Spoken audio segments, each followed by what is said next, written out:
ایک دعا ہے ہمیں جو سکھائی گئی ہے، ربنا، اے ہمارے رب، لا تزغ قلوبنا، ہمارے دلوں کو ٹیڑھا نہ کرنا، بعد اذ ہدیتنا، ان دلوں کو ہدایت دینے کے بعد، وہب لنا من لدنک رحمہ، اور ہمیں اپنی جناب سے، اپنے خاص فضل سے رحمت عطا فرما، انک انت الوہاب، تیری شان یہ ہے کہ تو وہاب ہے۔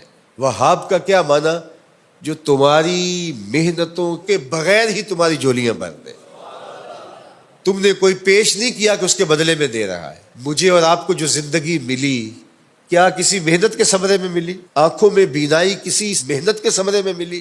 قوت گویائی اور باقی ہمیں جو صلاحیتیں عطا کی گئی، یہ اس کی شان ہے کہ وہ وہاب ہے۔ باقی آپ جب اللہ سے مانگتے ہیں تو پھر اللہ آپ کی بات قریب ہو کے سنتا ہے۔ فرمایا جب تمہارے ہونٹ ہلتے ہیں تمہارا رب تمہارے پاس ہوتا ہے۔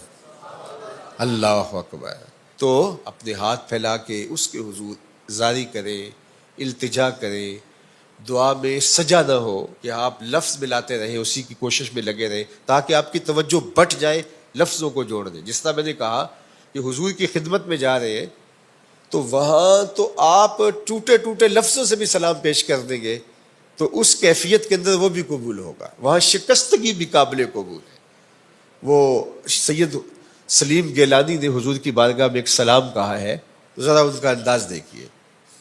شاہ عجز و نیاز گدایاں قبول ہو، شاہ عجز و نیاز گدایاں قبول ہو، آقا سلام حلقہ بگوشاں قبول ہو۔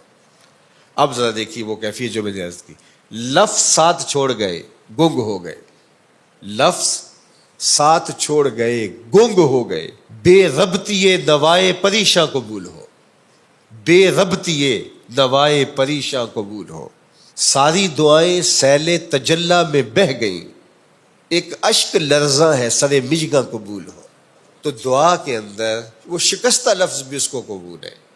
تو بعض اوقات لفظ ترتیب پاتے ہیں، بعض کا ٹوٹے ٹوٹے لفظ ہوتے ہیں، بعض کا انسان ہاتھ پھیلاتا ہے اس کو لفظ بھی نہیں مل رہے ہوتے۔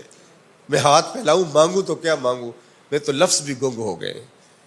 تو وہ بند لبوں کی بولیاں بھی سنتا ہے، وہ تمہارے لہجے کو جانتا ہے۔ خلوص سے پیش ہونا ہے، اس کے حضور عاجزی سے پیش ہونا ہے۔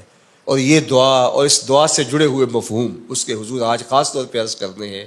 اپنی عبادات کی قبولیت کی دعا کرنی ہے۔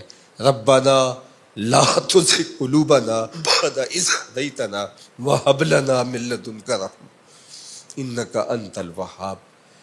اے اللہ ہمارا دل سیدھا کرنے کے بعد دوبارہ ٹیڑھا نہ کر دینا، اور اپنی جناب سے بے مزد، جو ہماری کسی محنت کا نتیجہ نہیں ہے، رحمت عطا فرما دینا، اس لیے کہ تیری شان ہے کہ تو وہاب ہے۔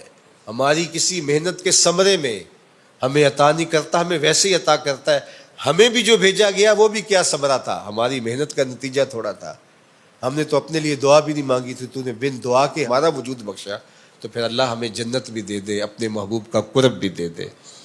اور اللہ سے جو مانگو وہ عطا کرتا ہے۔ جب مانگنے بیٹھو تو چھوٹی سے چھوٹی چیز مانگو، بڑی سے بڑی چیز مانگو، جوتے کے تسمے سے لے کے جنت تک اس سے طلب کرو، وہ جولیاں بھر دے گا، وہ کرم کر دے گا۔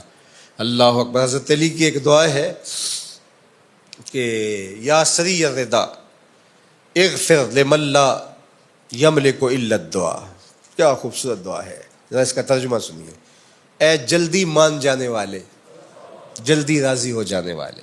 حضرت علی کی دعا دیکھیے، یا سری الرضا، اے جلدی راضی ہو جانے والے، اغفر لمن لا یملک الا الدعاء، اس کو معاف کر دے جس کے پاس دعا کے علاوہ کچھ ہے ہی نہیں، اس کو معاف کر دے جس کے پاس دعا کے علاوہ کچھ بھی نہیں ہے۔ ہم اپنے عمل اس کی بارگاہ میں پیش تو کریں گے کہ اللہ قبول کر لے، لیکن اگر ہم دیکھیں تو ہمارے عمل تو فساد نیت کا شکار ہیں، ہمارے عمل وسوسوں کا شکار ہیں، تو کیسے پیش کیے جا سکے؟ تو ہم عرض کریں گے کہ میرے مالک تو اپنے کرم سے ایسے ہمارے اوپر رحم فرما۔